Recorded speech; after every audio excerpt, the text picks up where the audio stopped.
जी, नमस्कार। मैं संतोष पाल। कल उपेंद्र कुशवाहा जी की फ़ेसबुक पर मैंने एक पोस्ट देखा, जो मुझे बहुत गलत लगा।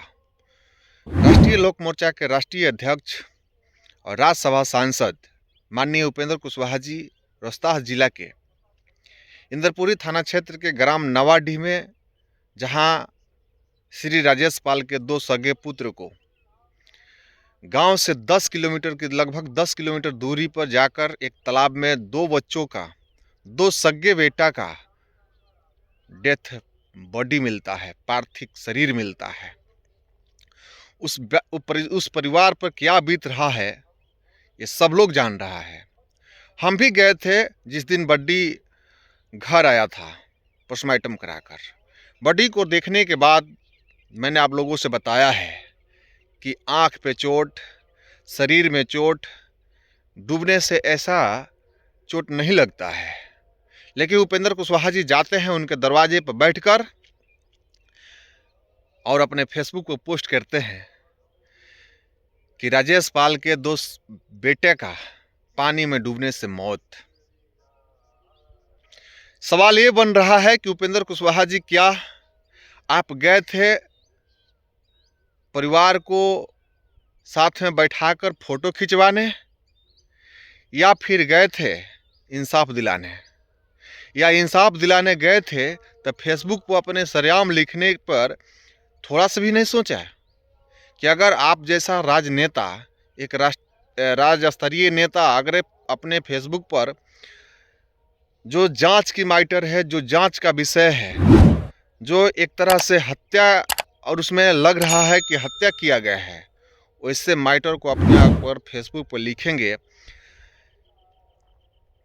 कि पानी में डूबने से मौत हो गया, तो क्या दोनों बच्चा का इंसाफ मिल जाएगा? आप फोटो खिंचाने का काम न करें।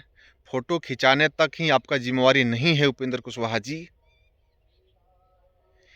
फोटो खिंचवाने गए थे, या फिर जो अपराधी है, जो ऐसा गलत किया है, जो दो बच्चों का जान लिया है, उस केस को हल्का करके उसे संरक्षण देने गए थे?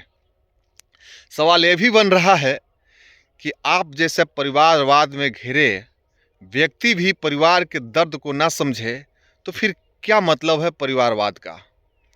आप राज्यसभा सांसद चुनाव हारने के बाद आपकी पत्नी विधायक, आपका बेटा न राज्यसभा के सांसद है, न विधान परिषद का सदस्य, और न विधानसभा का सदस्य यानी विधायक। उसके बावजूद भी आप अपने बेटा को विधायक मंत्री बना देते हैं। और जो परिवार मोह में इस तरह से जकड़ा हुआ लोग है, अगर वो लोग भी परिवार का दर्द न बुझे तो फिर क्या मतलब रहा? इसलिए उपेंद्र कुशवाहा जी, आप गए, इसके लिए धन्यवाद होता, तब धन्यवाद होता जब आप जाकर परिवार को सहानुभूति देकर वहाँ के स्थानीय प्रशासन से, रोहतास के एसपी से एसआईटी का गठन का मांग करते और निष्पक्ष जांच की मांग करते, न्याय दिलाने की बात लिखते, तब पूरे पाल समाज और परिवार के अंदर खुशी होता और आपके प्रति लगन, श्रद्धा, और आपके प्रति हम भी आभार व्यक्त करते हैं कि आप मेरे परिवार के दुख में साथ हैं। देखिए, आप तो, हमको लगता है कि गए थे फोटो खिंचवाकर, और जो इस तरह के घटना का अंजाम दिया है उससे बचाने। सत्ता में रहकर अगर गलत करने वाले को संरक्षण देंगे तो क्या लोगों का उम्मीद होगा? और राज्य स्तरीय नेता का यह क्या कर्तव्य है कि सिर्फ फोटो खिंचवाकर अपने फेसबुक पर, सोशल मीडिया पर पोस्ट करे? जब आप जैसा नेता फेसबुक पर, ट्विटर पर अगर इस तरह का पोस्ट करेगा तो क्या इस दोनों बच्चा को इंसाफ मिल पाएगा?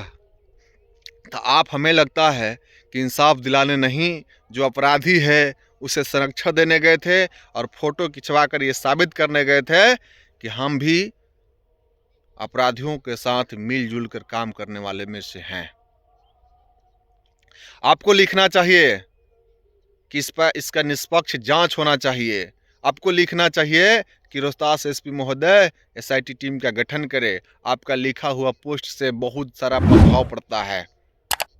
आपका लिखा हुआ पोस्ट से खबर चलता है, न्यूज़ चलता है, इस न्यूज़ को क्यों नहीं चलवाए कि पानी में डूबने से बच्चों की मौत नहीं हुआ, इसका जांच होनी चाहिए। गांव से 10 किलोमीटर दूरी पर जाता है बच्चा शाम के टाइम में नहाने, आप मोफलर और जॉकेट कसे हैं, आपको ठंडा लग रहा है और उस बच्चा को ठंडा नहीं लगता है।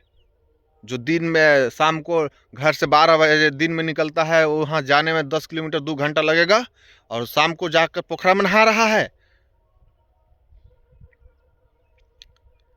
डिहरी एएसपी का बयान इसी तरह, आप इसी तरह, मतलब क्या आप लोग लगे हैं? बल्कि नहीं गए होते, जाकर इस तरह की बातें करना उचित नहीं है महोदय।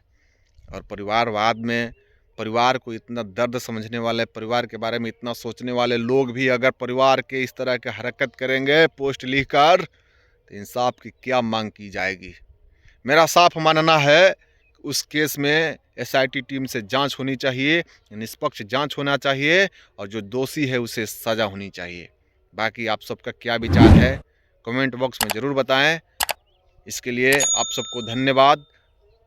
जय हिंद।